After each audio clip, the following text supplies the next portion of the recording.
নার্ভের প্রবলেম হলে মানুষের যেরকম অবস্থা হয় সেটা প্রমাণ দিলাম এনার নার্ভের প্রবলেম হয়ে গেছে। এনার নাম হলো মঙ্গলা।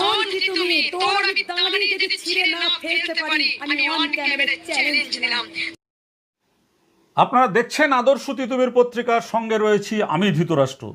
আজকে আপনাদেরকে আমরা দেখাবো যে এই ঠগি যারা মানে ঠগি তারা একটা অবলম্বন ধরে নিয়েছেন যে কিভাবে মানুষ ঠকানো যায়। আপনারা দেখছেন তো যে আমার দাড়িটা বেশ বড় বড় করছি আমি, মানে বড় আমি তো কাটি না দাড়ি, আপনারা জানেন, চুলও কাটি না, দাড়িও কাটি না, বহু বছর ধরে কাটি না। আমার দাড়ি টেনে ছিঁড়ে দেওয়া হবে, এ কি মা? এ তো মা নয়, যেন সেই যে আমরা